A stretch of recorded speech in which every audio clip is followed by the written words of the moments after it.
এই মুহূর্তে চট্টগ্রামের কাপাসগোলা সিটি কর্পোরেশন মহিলা কলেজের সামনে আছেন রিপোর্টার পার্থপ্রতিম বিশ্বাস এবং রাজধানীর আজিমপুর গার্লস স্কুল অ্যান্ড কলেজে আছেন শাকির আহমেদ। প্রথমেই যাচ্ছি পার্থর কাছে।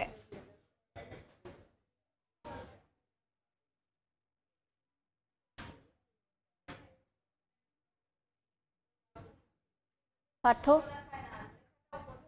পানির নিচে তলিয়ে গেছে বন্দরনগরী চট্টগ্রাম। আর সেক্ষেত্রে চট্টগ্রামের যারা আজকে এইচএসসি পরীক্ষা দিচ্ছেন তাদেরকে কিন্তু আমরা দেখেছি সকালে পরীক্ষা কেন্দ্রে আসতে কিন্তু চরম ভোগান্তি পড়তে হয়েছে। এবং আমরা এই মুহূর্তে আছি নগরীর কাপাসগোলা সিটি কর্পোরেশন মহিলা কলেজে। আমরা একটু আপনাদেরকে দেখাতে চাই আসলে এখানে আমরা যেখানে দাঁড়িয়ে আছি এখানেও আসলে কিছুক্ষণ আগে হাঁটু থেকে কোমর সমান পানি ছিল। এখনো পর্যন্ত কিন্তু যে এটি একটি পরীক্ষা কেন্দ্র এবং এই পরীক্ষা কেন্দ্রের ভেতরে আপনারা দেখতে পাচ্ছেন কিন্তু পানি জমে আছে, সেখানেও কিন্তু জলজটের সৃষ্টি হয়েছে। সেই পানি মারিয়েই কিন্তু যারা পরীক্ষার্থী রয়েছেন বিভিন্ন জায়গা থেকে চট্টগ্রামের দূর দূরান্ত থেকে যারা পরীক্ষা দিতে এই কেন্দ্রে এসেছেন তাদেরকে কিন্তু চরম ভোগান্তিতে পড়তে হয়েছে। শুধু এই পরীক্ষা কেন্দ্রের দৃশ্য এটি নয়, নগরীর বিভিন্ন যে নিচু এলাকাগুলো রয়েছে বিশেষ করে নগরীর চকবাজার, কাপাসকোলা থেকে শুরু করে নগরীর ডিসি রোড এলাকা থেকে শুরু করে ওডি গলি থেকে শুরু করে যেসব জায়গা রয়েছে সব জায়গায় কিন্তু আমরা দেখছি আজকে কিন্তু বন্দরনগরী চট্টগ্রাম টানা বর্ষণের কারণে জলাবদ্ধতা সৃষ্টি হচ্ছে। সেক্ষেত্রে চরম ভোগান্তিতে পড়েছেন যারা এইচএসসি পরীক্ষার্থী রয়েছেন। তাদের আসলে আজকে তাদের বাংলা প্রথম পরীক্ষা, সেই পরীক্ষা দিতেও কিন্তু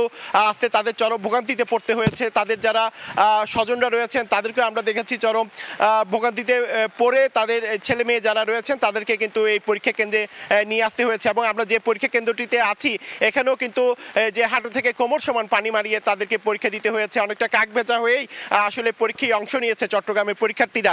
আর অন্যদিকে এই বৃষ্টি হলেই বন্দরনগরী চট্টগ্রাম পানির নিচে তলিয়ে যাবে সেটি যেন এখন অনেকটাই স্বাভাবিক ঘটনা হয়ে দাঁড়িয়েছে। এর থেকে কোনোভাবে যেন পরিত্রাণ মিলছে না। এবং নগরবাসী যারা রয়েছেন তারা অভিযোগ করে বলেছেন চট্টগ্রাম সিটি কর্পোরেশন কিংবা চট্টগ্রাম উন্নয়ন কর্তৃপক্ষ এই দুই সংস্থার মধ্যে সমন্বয় না থাকার কারণেই কিন্তু সামান্য কিংবা মুষলধারে বর্ষণে বন্দরনগরী চট্টগ্রাম পুরোপুরি পানির নিচে তলিয়ে যাচ্ছে।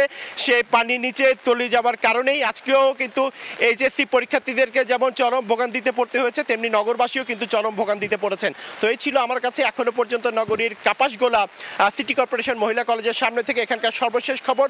আমরা যাচ্ছি ঢাকায়, সেখানে আছেন আমাদের আরেক সহকর্মী শাকির আহমেদ।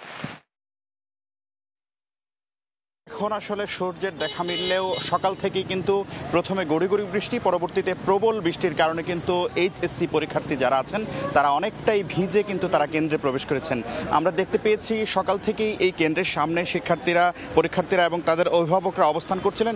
পরীক্ষার সময়টি অর্থাৎ কেন্দ্রে প্রবেশের সময়টি যখনই ঘনিয়ে আসছিল ঠিক তখনই কিন্তু বৃষ্টি নামে, যার ফলে প্রায় প্রতিটি শিক্ষার্থী কিন্তু ভিজে যান এবং তারা সেই ভেজা কাপড়ই পরীক্ষার হলে প্রবেশ করেন এবং তাদেরকে সেই ভেজা কাপড় 3 ঘন্টার যে পরীক্ষা সেটি অংশগ্রহণ করতে হচ্ছে।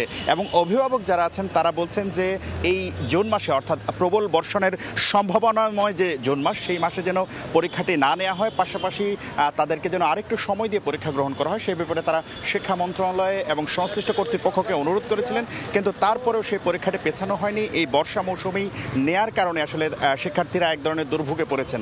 পাশাপাশি আরেকটি বিষয় জানিয়ে রাখতে চাই, আজকে কিন্তু সেই বৃষ্টির কারণে অনেক শিক্ষার্থী নির্দিষ্ট সময় কেন্দ্রে আসতে পারেননি, ফলশ্রুতিতে অনেকের প্রবেশ করতে কিন্তু দেরি হয়। সেই ক্ষেত্রে শিক্ষা বোর্ডের পক্ষ থেকে জানানো হয়েছে, বাংলাদেশ আন্তঃশিক্ষা বোর্ড সমন্বয় কমিটির সভাপতি জানিয়েছেন যে কোনো শিক্ষার্থী যদি কেন্দ্রে আসতে দেরি হয় তাকেও যেন প্রবেশ করতে দেওয়া হয়। অর্থাৎ 30 মিনিট পরীক্ষা শুরু 30 মিনিট পূর্বে কেন্দ্রে প্রবেশের যে বাধ্যবাধকতা সেটি শিথিল করা হয়েছে।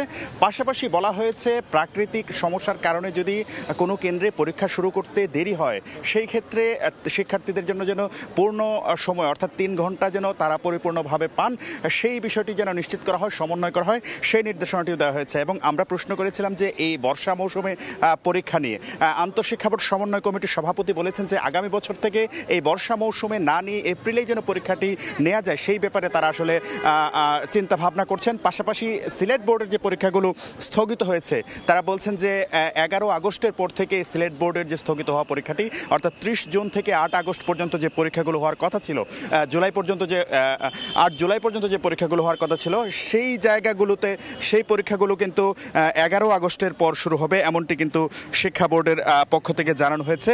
তো পরীক্ষার ইতোমধ্যেই 2 ঘন্টা অতিবাহিত হয়েছে, শিক্ষার্থীরা আর 1 ঘন্টা পরে অর্থাৎ 3 ঘন্টা পরীক্ষা দিয়ে একটায় আসলে তারা বের হবে, তখনই আসলে তাদের প্রশ্নসহ নানা আনুষঙ্গিক যে তাদের প্রতিক্রিয়া রয়েছে সেটি জানতে পারবো।